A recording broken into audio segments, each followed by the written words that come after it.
l'UEMOA, l'Union économique et monétaire ouest-africaine. L'UEMOA, 8 pays, un destin commun, un espace économique harmonisé, ouvert et concurrentiel. L'UEMOA, votre guide au cœur de l'Afrique, des grands événements et des grandes mutations sur Africable.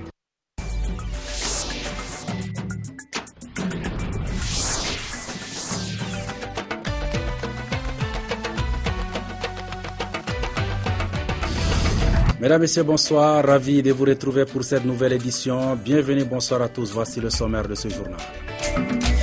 Présidentiel au Mozambique, on connaît déjà les premiers résultats partiels. Le Frelimo et l'actuel chef de l'État, Filipe Nyuso, sont en tête du scrutin avec plus de 60% des voix. L'opposition, elle, conteste le résultat. L'impasse en Centrafrique, le pays s'enfonce dans la violence des affrontements sur fond de crise politique. Le gouvernement de Catherine Samba Panza dénonce une tentative de déstabilisation. Et la communauté internationale face au terrorisme mondialisé des djihadistes autoproclamés. Tel est le thème d'une conférence sur l'État islamique organisée ce jeudi à Dakar au Sénégal. Une sorte de réponse africaine aux extrémismes religieux. Voilà pour le sommaire. On connaît les premiers résultats partiels de la présidentielle et des législatives au Mozambique. Sur un quart des bulletins dépouillés, le parti au pouvoir serait en tête avec plus de 60% des voix et ce n'est pas une surprise puisque les Frelimo et l'actuel chef de l'État, Filipe Nyuso, sont les grands favoris du scrutin. L'ancien parti marxiste est au pouvoir depuis l'indépendance du Mozambique en 1975. La situation en Centrafrique, loin d'être apaisée, des affrontements ont en effet éclaté il y a plusieurs jours entre des miliciens anti-Balaka et des casques bleus, les milices rivales qui demandent la démission de la présidente centrafricaine de la transition, Catherine Samba Panza. Faisons le point dans ce reportage. Bangui, la capitale centrafricaine, à nouveau sous tension. De nouvelles violences ont éclaté cette semaine et ce jeudi, la force internationale MINUSCA a indiqué que 6 miliciens anti-Balaka ont été tués lors d'échanges de tirs. Cet accrochage fait suite à des violences et des pillages qui ont eu lieu dans le quartier Wango dans la nuit de mardi à mercredi. Bilan 4 morts, un pillard lynché par les habitants et 3 civils tués par des miliciens. Les anti-Balakans ont écouté que les jeunes de Wango se sont mobilisés pour les attaquer. Environ 17 heures, ils ont dévancé et ils commencent à agresser aux jeunes de Wango, les civils. Ils commencent à tirer, ils commencent à saccager leurs maisons, ils commencent à piller. Dans la foulée, la présidente Catherine Samba Panza a dénoncé une entreprise de déstabilisation. Après plusieurs semaines de calme relatif, la guerre avait ressurgi la semaine dernière avec un bilan très lourd, 10 morts et 47 blessés, ainsi que l'utilisation d'enfants dans le conflit, selon une responsable de l'ONU. Les casques bleus de l'ONU sont aussi pris pour cible. Un soldat pakistanais est mort jeudi dernier dans une embuscade. Je vous l'annonçais également en titre, la communauté internationale face au terrorisme mondialisé des djihadistes autoproclamés.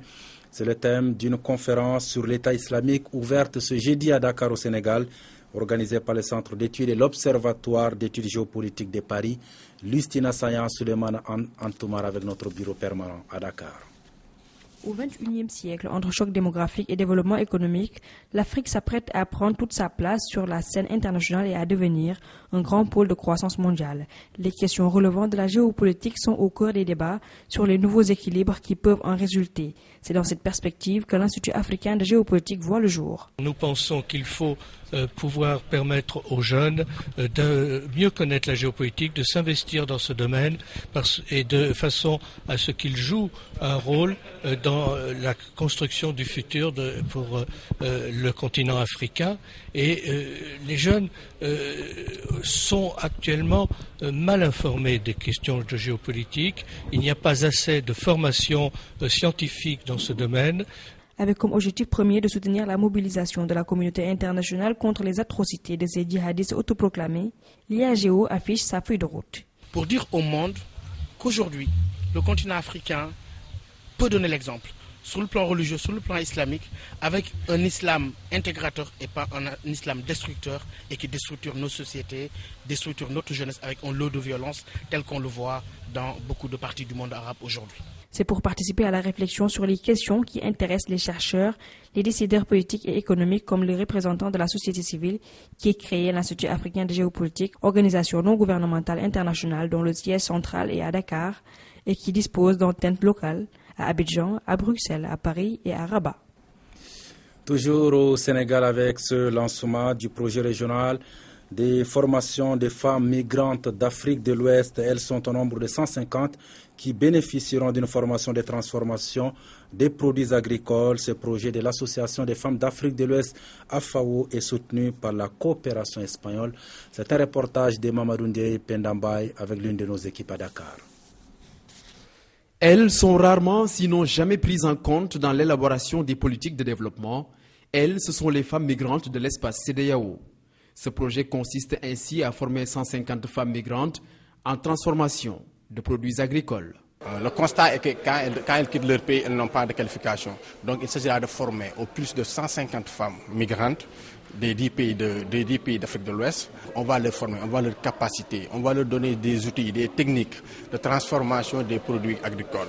Il y aura une session une formation en transformation des céréales locales, une formation en transformation des fruits et légumes, et puis il y aura une formation aussi en technique de tenue d'une comptabilité simplifiée. Nous pensons qu'un tel atelier, entre autres activités de l'AFAO, permettra de renforcer donc la capacité de ces femmes à mieux développer leur petite activité qui rentre bien dans l'approche d'augmentation de la création des richesses au Sénégal, donc dans la sous-région. Appuyé par la coopération espagnole, le projet vise une autonomisation économique des femmes et par là jeter les bases d'une intégration réussie de ces actrices au développement économique et social de la sous-région. C'est le lieu pour nous d'appuyer les efforts de la coopération espagnole. Parce que quelqu'un qui a un confort minimum chez soi, un minimum de quiétude et un minimum de quoi mettre dans sa bouche, ne va pas affronter les océans. En plus de cela, le projet va permettre de constituer un réseau de collaboration entre femmes migrantes au Sénégal et ainsi renforcer leur solidarité et leur autonomisation. Parce que la migration est généralement liée à la recherche de stabilité économique et sociale, découlant de la pauvreté, la FAO compte à travers cette initiative organiser le dynamisme de ces femmes autour d'activités génératrices de revenus à travers la formation. Remis ce jeudi de matériel pour les opérations d'achèvement du recensement à vocation d'état civil et signature de lettres d'accord au ministère malien de l'administration territoriale. Cette cérémonie marque un tournant important dans la marche du Mali vers la modernisation et la consolidation de son état civil. C'est un reportage de Abdoulaye Maïga Moussabari, commentaire d'Ibrila Maïga. Cette cérémonie de remise de matériel pour les opérations d'achèvement du RAVEC revêt un double caractère. Elle est l'occasion de résoudre la question liée au déploiement et à l'acheminement du matériel complémentaire, ainsi que des imprimés du RAVEC dans les cercles et communes du Mali. L'investissement que nous nous apprêtons à remettre aujourd'hui au gouvernement a été acquis à travers les ressources du panier commun mis en place dans le cadre du projet d'appui au processus électoral du Mali, PAPEM, et géré par le PNUD. Ce geste vient rappeler une fois encore le rôle et l'engagement de la communauté internationale dans l'accompagnement du processus de consolidation de la paix et de la démocratie au Mali.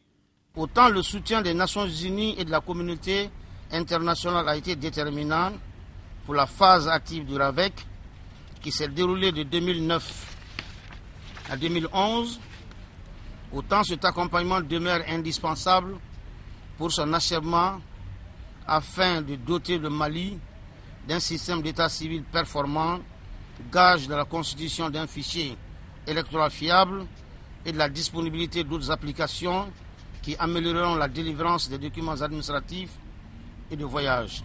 Composé de 2 véhicules pick-up, de mobilier de bureau, de matériel informatique, de t-shirts, etc., ces matériels dont le coût est estimé à plus de 600 millions de francs CFA sont destinés à la mise en œuvre des opérations d'achèvement du RAVEC lancées à Sikasso il y a 15 jours.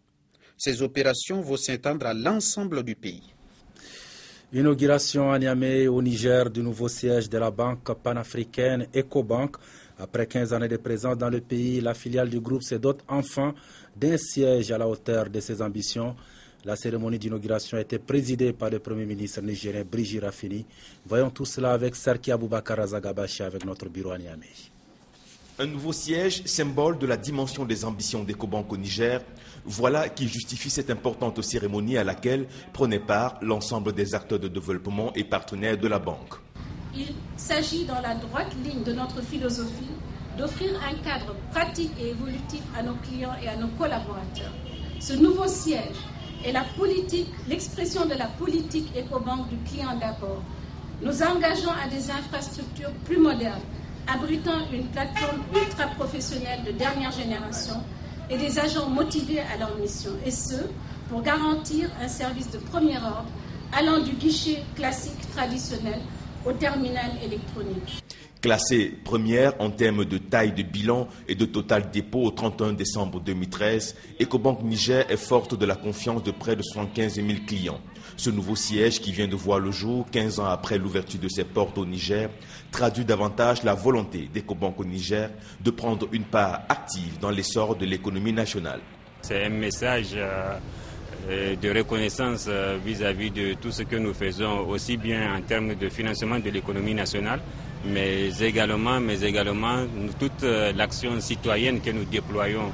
Nous allons continuer à déployer le réseau.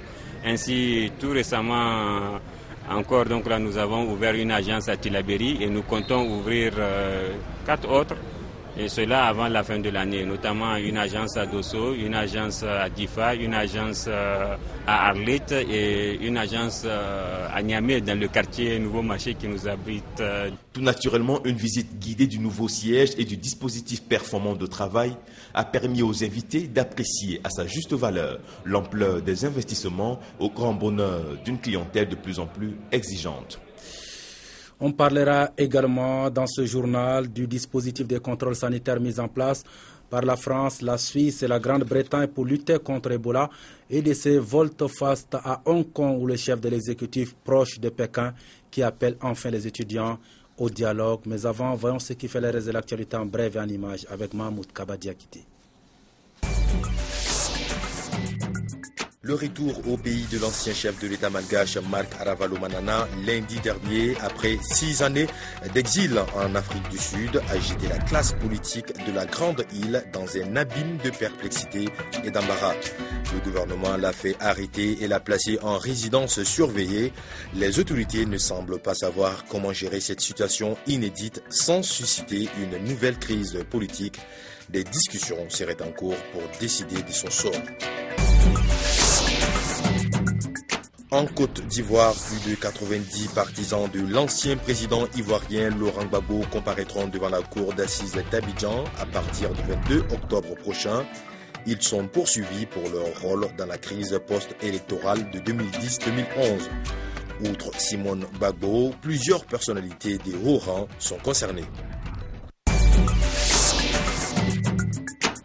En Afrique du Sud, les excuses présentées au procès par l'athlète Oscar Pistorius ne semblent pas être suffisantes pour la famille de sa compagne.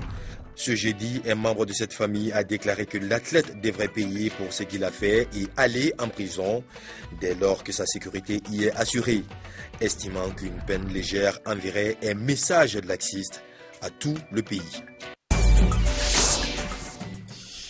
Contrôle des températures des passagers, questionnaire de traçabilité. La France, la Suisse et la Grande-Bretagne mettent en place un dispositif de contrôle sanitaire à l'arrivée des vols en provenance des pays d'Afrique les plus touchés, d'Afrique de l'Ouest, les plus touchés par l'épidémie d'Ebola. L'aéroport Roissy-Charles de Gaulle de Paris est en première ligne. Des mesures de contrôle sanitaire à l'entrée du territoire entreront en action dès samedi. Alors que l'épidémie d'Ebola se développe en Afrique de l'Ouest, il s'agit de prévenir l'entrée de la maladie en France. À l'arrivée de l'avion de Guinée-Conakry, il y aura des équipes médicales qui prendront la température des passagers à la passerelle, donc avant l'entrée dans l'aéroport. Ainsi, après les États-Unis et la Grande-Bretagne, la France adopte les prises de température à l'arrivée et les formulaires qui permettront de retrouver les passagers d'un avion en cas de nécessité. Mais la mesure ne fait pas l'unanimité en Europe et ce jeudi, les ministres de la Santé se sont retrouvés à Bruxelles pour tenter de coordonner leur action. Car l'Organisation mondiale de la santé juge que les contrôles au départ sont suffisants. Une décision a été prise. L'Union européenne va procéder à une vérification de l'efficacité de ces contrôles dans les 3 pays africains les plus touchés. Néanmoins, la sécurité sanitaire aux frontières est une prérogative nationale. Chaque pays prendra les mesures qu'il juge utiles. On en vient maintenant à ces volte-face à Hong Kong où le chef de l'exécutif considéré comme pro-Pékin qui fait marche arrière et propose aux étudiants en fer de lance du mouvement pro-démocratie de s'asseoir à la même table des négociations. Aucun commentaire sur les violences policières de la veille, mais en signe d'apaisement, le chef de l'exécutif de Hong Kong ouvre le dialogue avec les manifestants. Au cours des derniers jours, et y compris ce matin via des tiers, nous avons fait savoir aux étudiants que nous aimerions entamer un dialogue sur le suffrage universel, et ce le plus rapidement possible, et si possible, durant la semaine à venir. Long Chun-ying s'adresse aux étudiants à la tête du mouvement de protestation. La semaine dernière, son gouvernement avait annulé un premier rendez-vous. Les manifestants attendent donc de voir s'il tiendra ce nouvel engagement. Aucune date n'a été fixée pour le moment. Dans le centre-ville, les tentes des militants pro-démocratie n'ont pas bougé. Ils comptent bien aller jusqu'au bout de leurs revendications pour pouvoir élire librement le prochain chef de l'exécutif de Hong Kong en 2017. On va peut-être pouvoir atteindre notre objectif qui est la nomination civile. Je suis optimiste pour notre mouvement parce que je vois que nous avons ouvert les yeux à beaucoup de monde. Si les manifestants obtiennent des discussions avec le pouvoir local, il est peu probable que Pékin lâche du lest. Le Parti communiste chinois entend garder la main sur le processus électoral en contrôlant les candidatures lors des élections à Hong Kong. Sport, football, la journée de mercredi a été marquée sur le continent par la 4e journée des éliminatoires de la Coupe d'Afrique des Nations édition 2015.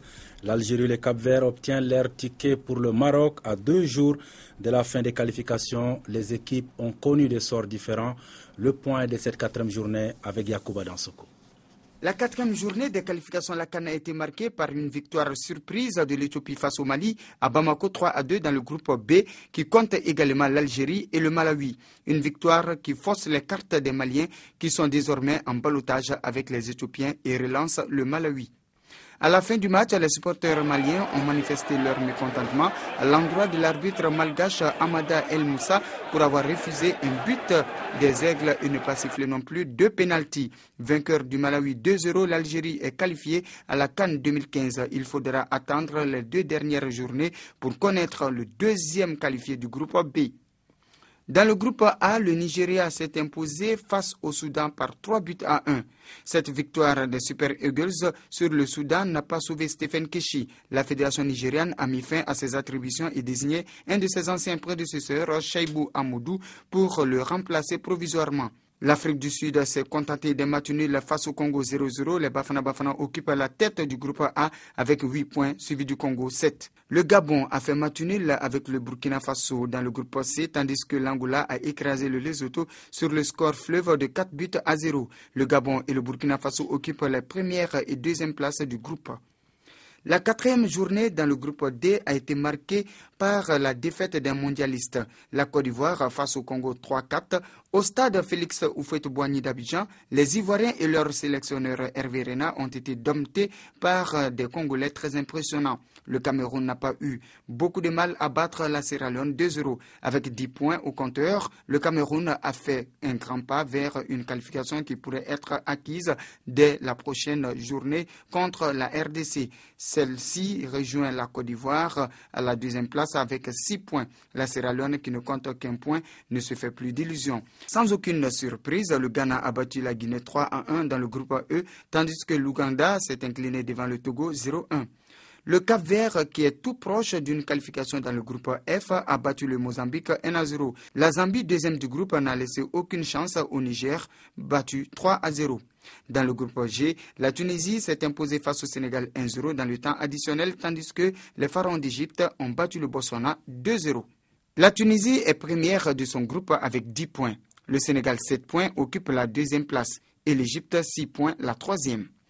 La 4e journée des éliminatoires de la CAN 2015 a délivré le nom de la première équipe qualifiée pour la phase finale. L'Algérie est l'heureuse élue, tout comme le Cap-Vert. De leur côté, le Cameroun et la Tunisie ont fait également un grand pas vers le Maroc.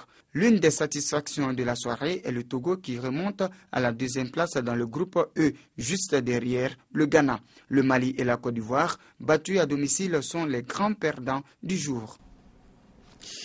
Voilà qui met fin à ce journal. Merci à vous qui nous faites l'amitié de nous suivre tous les soirs sur votre petit écran à Bujumbura, au Burundi et partout ailleurs dans le monde. À demain.